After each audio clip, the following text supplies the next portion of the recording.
Saudações a todos. A pergunta que vai estar no boletim de voto a 30 de agosto já é pública. E é mais simples do que muita gente pensa. Concorda com a entrada em vigor da nova Constituição da República aprovada pelo Conselho Nacional de Transição? Sim ou não? Isso, por si só, não é o problema. O problema está em tudo o que rodeia esta pergunta simples. E é isso que vou desmontar neste vídeo. Comecemos pelos factos já confirmados.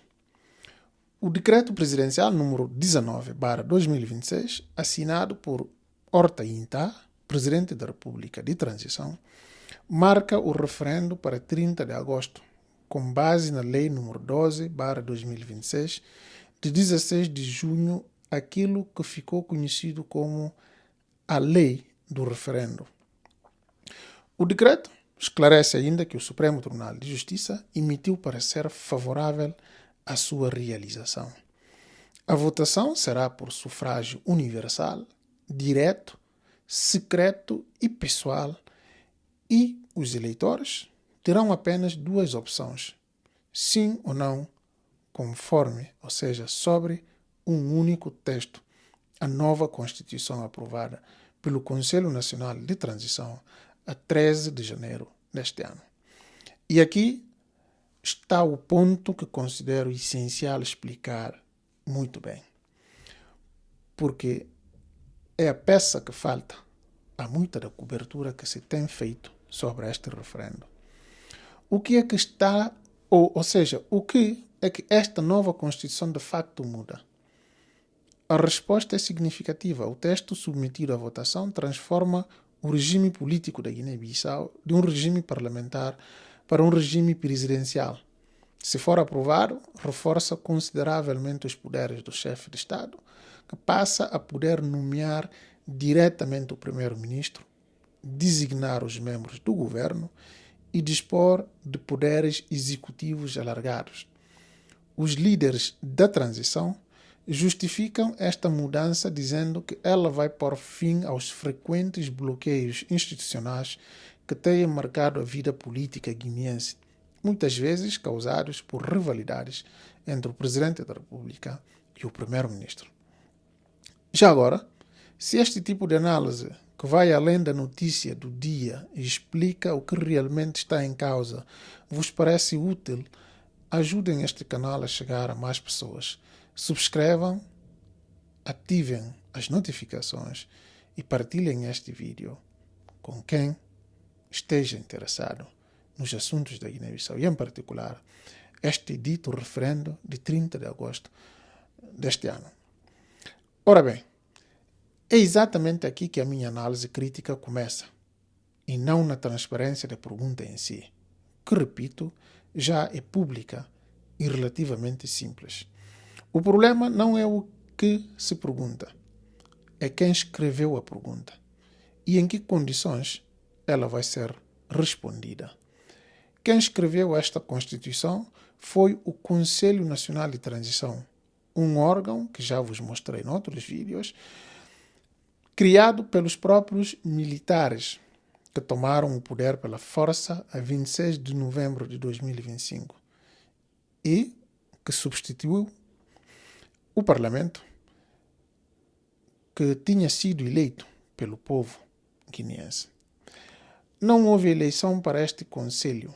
A composição foi decidida pelo Alto Comando Militar.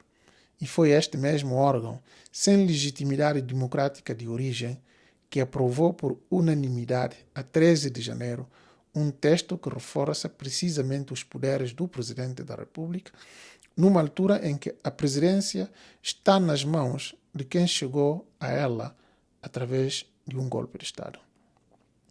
Reparem na arquitetura lógica disto.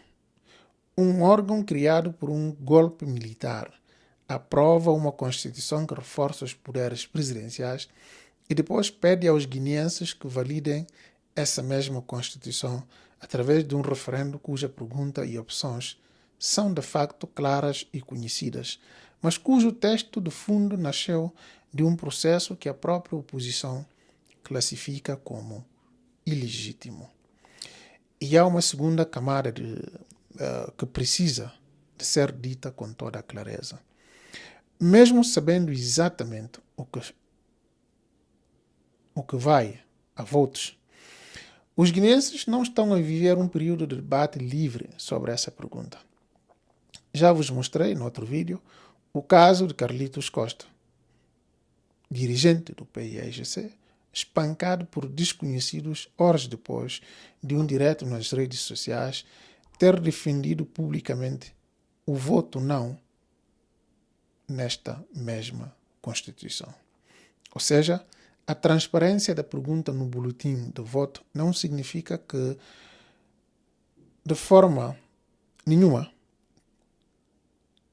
exista transparência e liberdade no processo que leva até essa pergunta.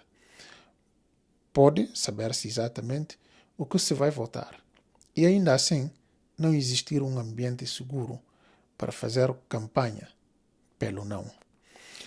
Há ainda uma terceira questão, mais técnica, mas igualmente relevante, que já tinha sido levantada por coligações políticas guineenses num memorando que também já vos mostrei. O que acontece se a participação for baixa? Se, por exemplo, menos de metade dos eleitores recenseados aparecer às urnas a 30 de agosto, os resultados deste referendo terão a mesma validade política e simbólica do que teriam com uma participação maciça? É por isso, aliás, que faz sentido que a Comissão Nacional de Eleições esteja agora a apelar tão insistentemente à participação em massa. Não é apenas incentivo cívico genérico.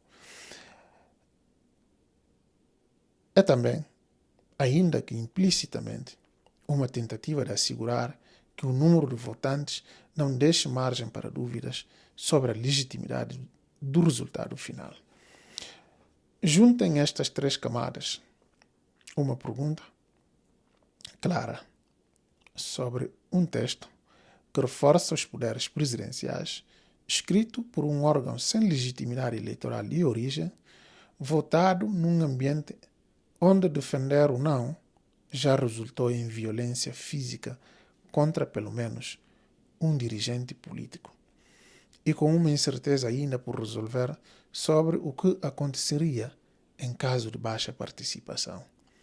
É este conjunto, e não a simples formulação da pergunta no boletim de voto, que devia estar no centro de qualquer análise séria sobre o referendo de 30 de agosto.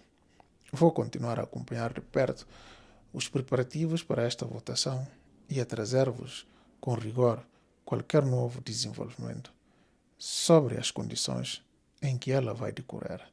Até ao próximo vídeo. Muito obrigado.